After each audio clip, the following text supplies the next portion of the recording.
referendum ပြည်သူဆန္ဒခံယူပွဲပူတင်ကယူကရိန်းကိုလိုချင်တယ်တရုတ်ကထိုင်ဝမ်ကိုလိုချင်တယ်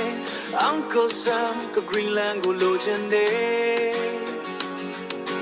ငိမ့်ချမ်းရေကိုဖြိုခွင်းပြီးငိမ့်ချမ်းရေကိုဖြိုခွင်းပြီးလူသားချင်းသက်စပွဲတွေနဲ့ပဲနေကြတော့မလားနိုင်ငံငယ်များကိုအနိုင်ချင်းချင်းကလွဲလို့အခြားနဲ့လမ်းတွေမရှိတော့ဘူးလားစစ်ပွဲတွေဖြစ်ရင်ဘယ်သူအနိုင်ရလဲ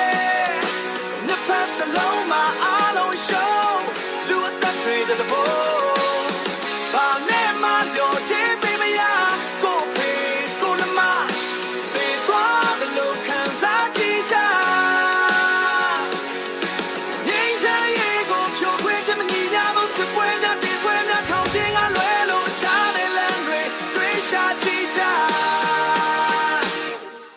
ပြည်သူဆန္ဒခံယူပွဲ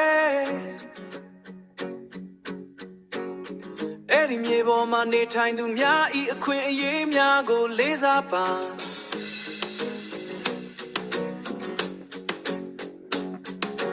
ဒေသခံနေသူတွေရဲ့ပြည်သူဆန္ဒခံယူပွဲ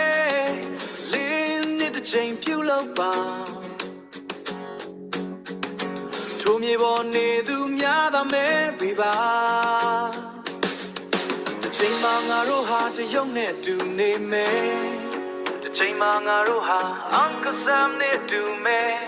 တစ်ချိန်မှသူတို့ငါတို့ကိုမလေးစားရင်ငါတို့ဟာ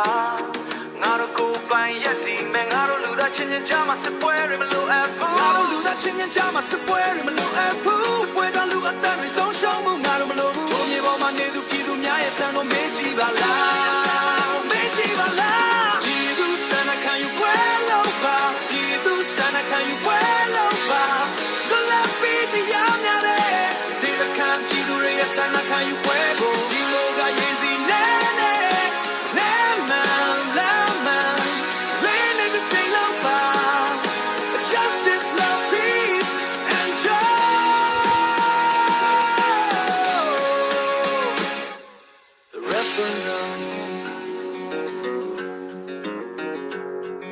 ဒီမိုကရဲ့တနေလန်ကိုလက်တွေ့ချင်းသုံးကြရင်စစ်ပွဲကိုရပ်တန့်ကြ